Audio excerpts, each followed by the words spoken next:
Salut à tous, c'est l'Espanade et aujourd'hui on se retrouve pour une nouvelle vidéo de la série Acte 7.3. Alors aujourd'hui nous allons nous pencher sur la ligne du 7.3.2 des éclats 6 étoiles. Alors sur cette ligne nous avons plusieurs bornes. Nous avons d'abord irritation de Cage qui fait en sorte que quand on tape dans la garde de l'adversaire, on a 50% de chance de lui infliger un étourdissement passif de 2 secondes. Et ce taux de chance augmente de 10% tous les 5 coups à notre compteur de combo. Ce qui veut dire qu'à partir du moment où on a 25 coups à notre compteur de combo, dès qu'on frappera dans la garde de l'adversaire, on aura 100% de chance de l'étourdir passivement pendant 2 secondes. Il y a galvanisé, qui a deux effets, et les effets changent toutes les 15 secondes. Donc, on a d'abord le premier effet qui est décharge, et qui fait en sorte que lorsqu'on tape dans le blocage de l'adversaire, on a 200% de chance de gagner une décharge sur nous qui nous inflige 200% de l'attaque de l'adversaire. Ensuite, après 15 secondes, ça va changer sur le mode imbloquable qui rend l'ennemi complètement imbloquable.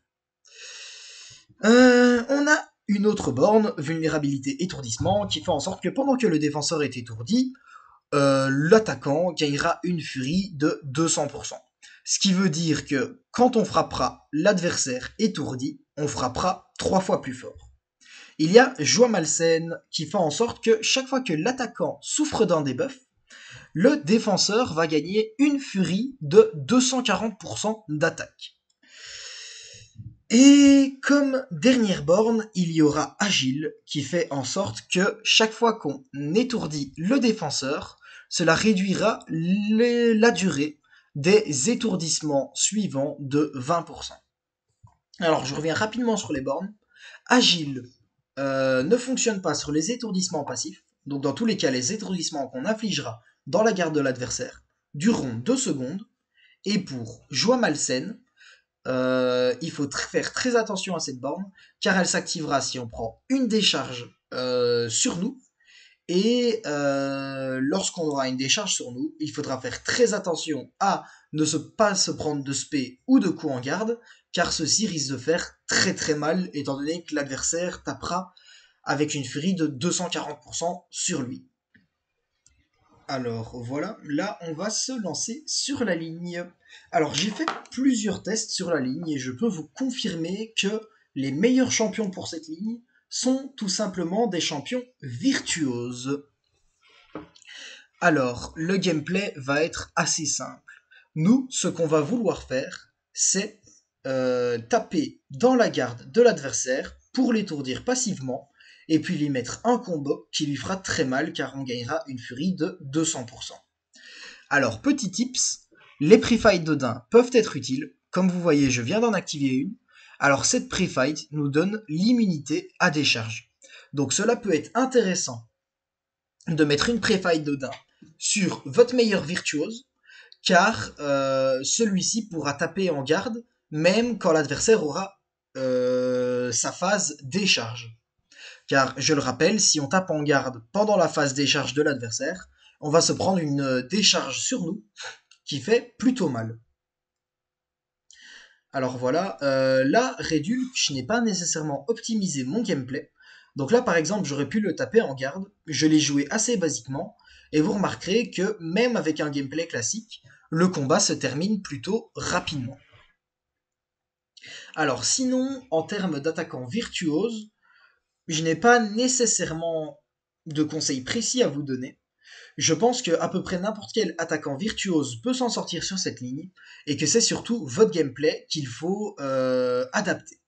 Après, les attaquants virtuoses immu-décharge, tels que Maulman, de tête, et je ne sais pas s'il y en a d'autres, peuvent aider, car ils ne se prendront pas la décharge de l'adversaire si on frappe dans sa garde pendant sa phase 1, donc la phase décharge. Alors ici, j'ai voulu tester Colossus sur Longshot, car Colossus est immu des charges, donc je me suis dit que ça pouvait être plus intéressant que d'y aller avec un virtuose. Vous allez assez rapidement voir dans le combat que non, je vais totalement me faire exploser. et que le combat va assez rapidement se terminer. Je ne fais pas de dégâts. Je ne vais bientôt plus pouvoir étourdir l'adversaire.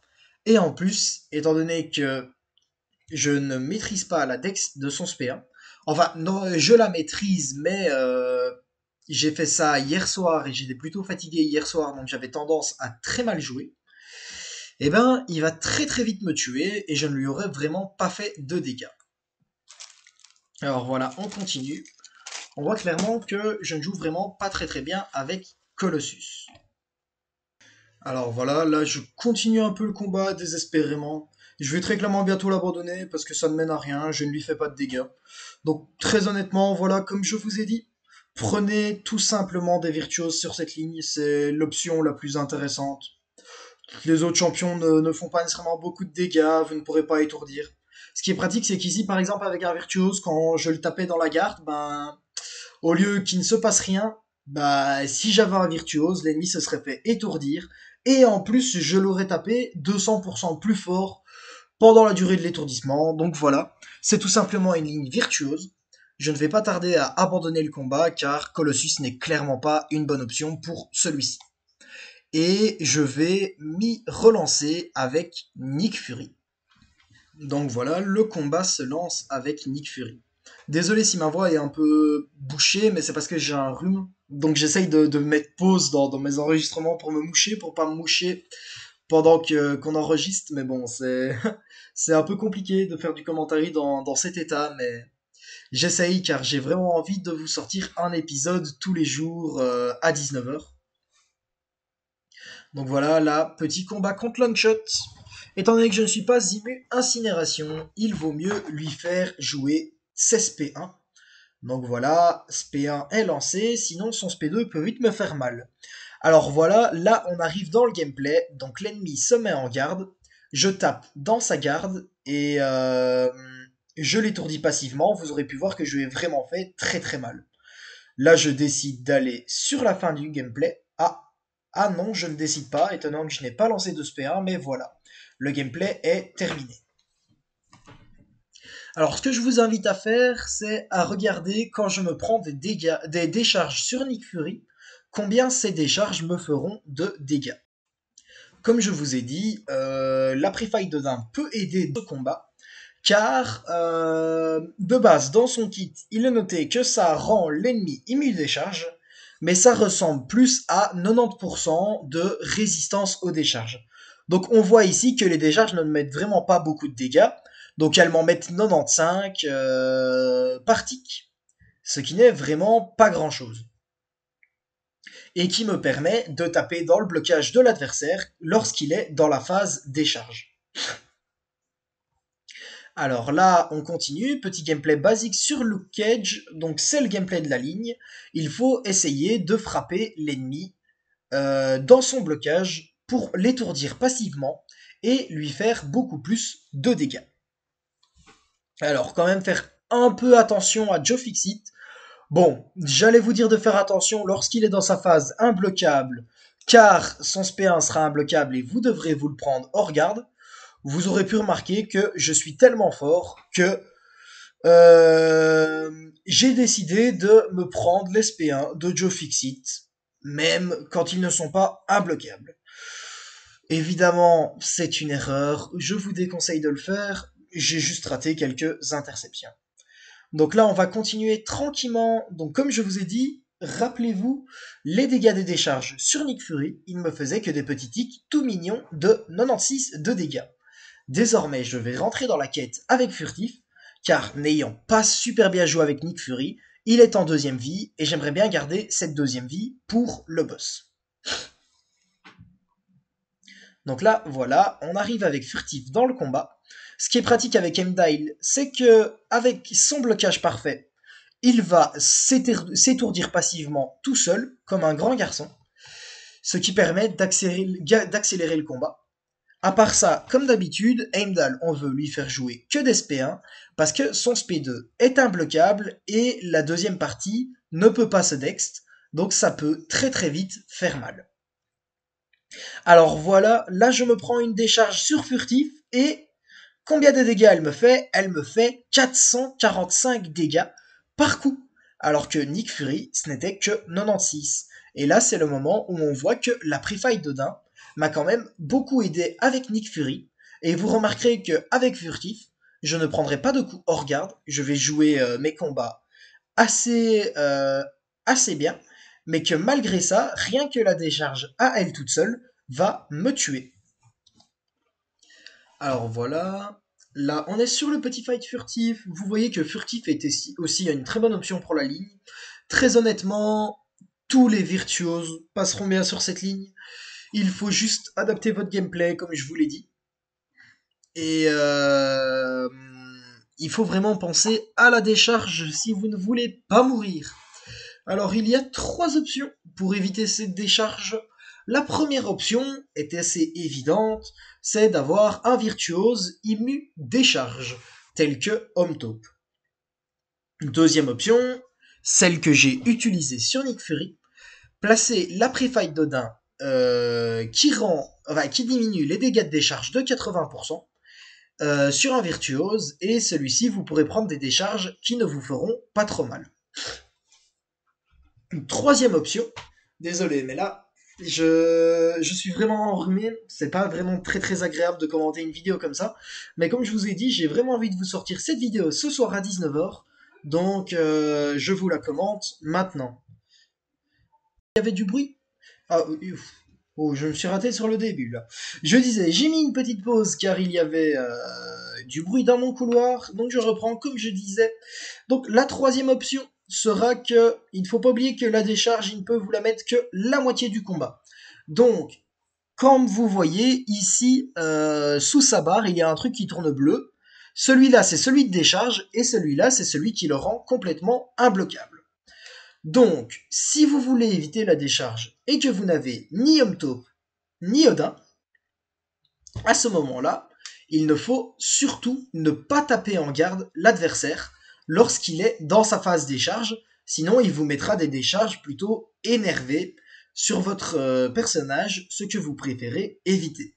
Donc vous aurez remarqué que je n'ai pas vraiment respecté ça sur mes combats furtifs et que j'ai quand même tapé l'adversaire dans sa garde lorsqu'il avait ses décharges actives et que j'ai quand même regretté d'avoir fait ça car mon furtif se sera quand même pris beaucoup de dégâts liés quasiment qu'à la décharge. Là il a 30% d'HP et la majorité des HP que j'ai perdus sont à cause de la décharge. Donc là, on va continuer. Dernier combat. Donc encore une fois, je me prends une décharge. Je les aime beaucoup. Je les prends souvent, les décharges. Donc une dernière chose dont je ne vous avais pas parlé. Il y a la borne agile qui m'empêche d'étourdir. Donc je suis obligé de jouer en full interception ou en tapant dans le blocage de mon adversaire pour l'étourdir.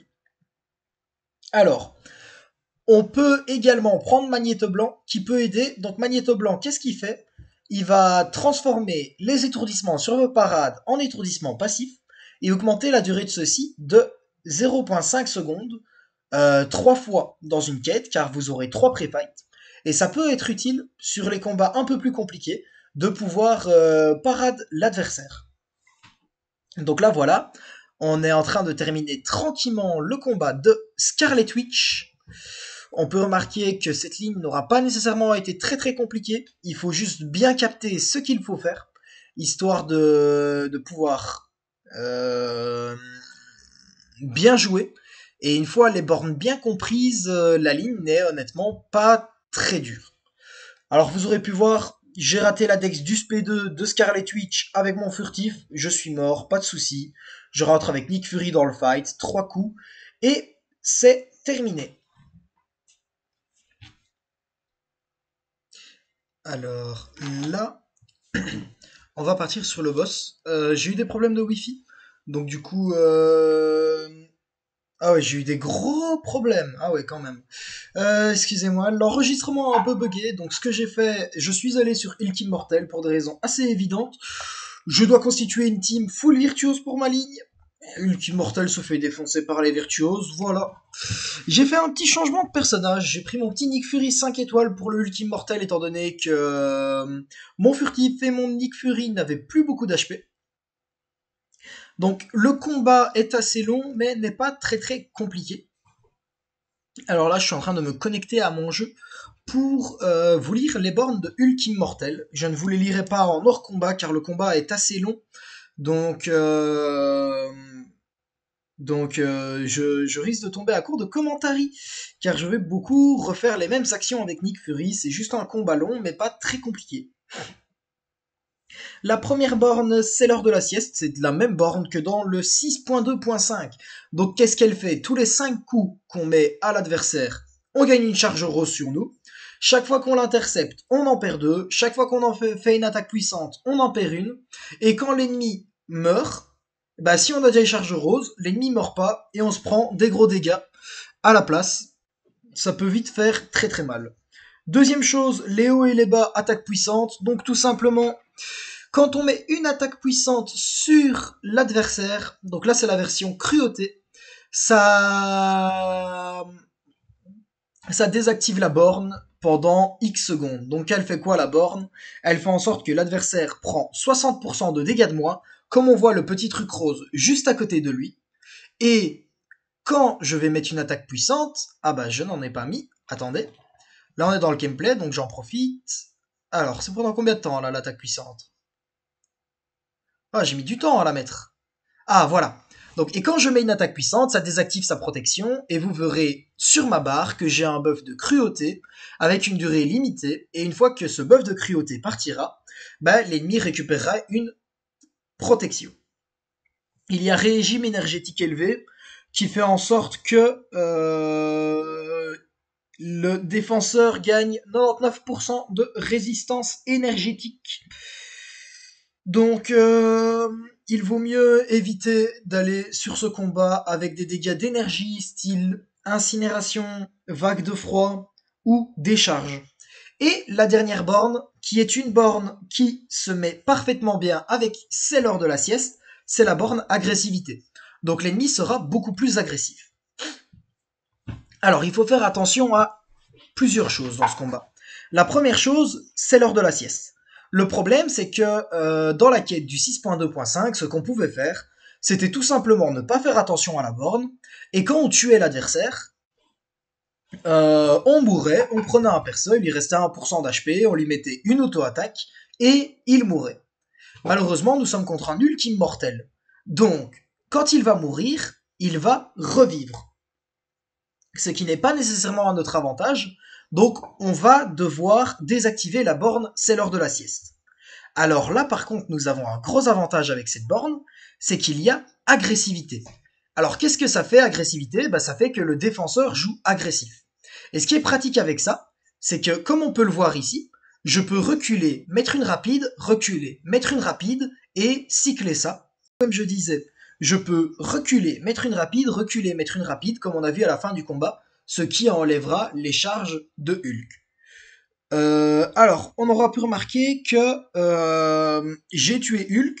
C'était sûrement buggé, très honnêtement, car il avait 4 charges sur lui et il n'a pas activé son passif et il est quand même mort. Bon, là, c'était honnêtement un bug, je pense. Normalement, j'aurais dû me prendre les dégâts de c'est l'heure de la sieste et mourir. Alors, dernière chose, des hauts et des bas, attaque puissante. Cette borne-là peut quand même assez facilement se désactiver. Donc, tout simplement en faisant parade plus une attaque puissante. Mais le SP1 de Hulklim Immortel, avec Nick Fury, vous pouvez faire 2 dash, donc reculer 2 fois, et puis lancer votre attaque puissante et vous intercepterez le SP de l'adversaire avec votre attaque puissante. Il faudra que vous essayiez avec d'autres virtuoses, en tout cas avec Nick Fury, ça fonctionne comme ça, ce qui est une méthode pour facilement enlever la borne. Alors voilà, merci à tous pour avoir regardé cette vidéo, j'espère qu'elle vous aura plu et aidé. C'est déjà la fin de cette vidéo, donc je vous invite à vous abonner et liker si vous avez aimé le contenu de cette vidéo. Et je vous revois demain 19h pour la prochaine vidéo, acte 7.3.